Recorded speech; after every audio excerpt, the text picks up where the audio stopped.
Hey everybody, it's ChicagoCharlie, and I'm making a discussion video because I feel like this needs to be addressed. Solemn advice. It was just announced in the OCG a couple days ago. It's basically solemn warning and solemn judgment combined, but you have to pay 3,000 life points. And it comes with one stipulation that you cannot have any other set back row cards set.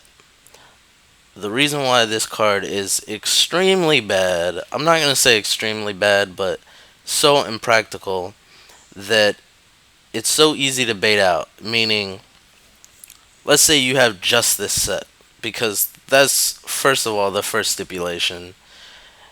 You have just this set, and they summon a monster that you really don't want to activate it on.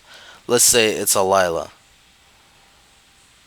Lila's just gonna pop this card if you don't negate the Lila. So at 3,000 life points, you get rid of the Lila. It's either easily baitable or it's a huge MST magnet. Now let's say you have multiple cards set and they summon a monster that you want to activate this card on. This card is reactant, meaning it has to be in direct response to whatever your opponent's playing. So even if you want to try to play around their back row or whatever, to let's say you wing blast something, and then you still want to get rid of the monster, you can't because it has to be in direct response. So you have wing blast set and this card. They summon a monster, Judgment Dragon. You can't get rid of the Judgment Dragon until you activate your Wing Blast. That's the downside to this card and why this card is bad. Whereas if it was like Black Horn of Heaven or Solemn Warning, you could have Black Horn of Heaven set, Solemn Warning set, Wing Blast set, MST set. All those cards are live. The Black Horn's live.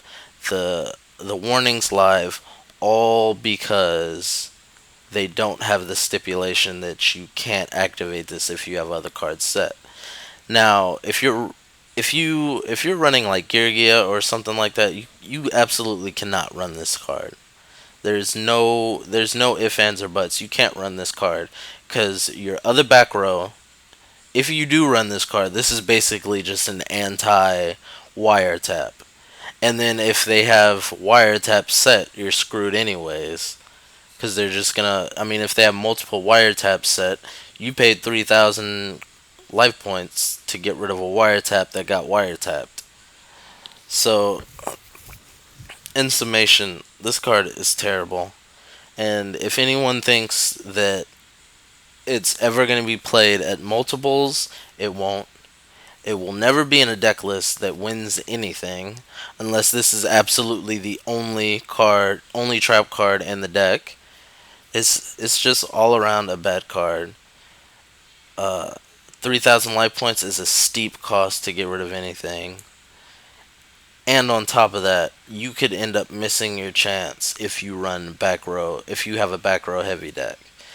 And even if you don't have a back row heavy deck, let's say you're playing this one card in Light Sworns, you're either going to mill it, you're going to set it by itself, and then it's going to get fucking MST'd, no problem. MST'd, it's going to get popped with Blaster, it's going to get Lila popped if you're playing a mirror. It's just all around a terrible card. And a lot of people are hyping it because it has Solemn in the name. That's the only reason why this card has any hype whatsoever, is because Solemn is in the name. But if you dissect the card itself, it is bad. It is absolutely terrible. Um, but if you like the card, I mean, that's on you. I would never run this card in a million years. If you like the video, comment, rate, subscribe, and like. Thank you.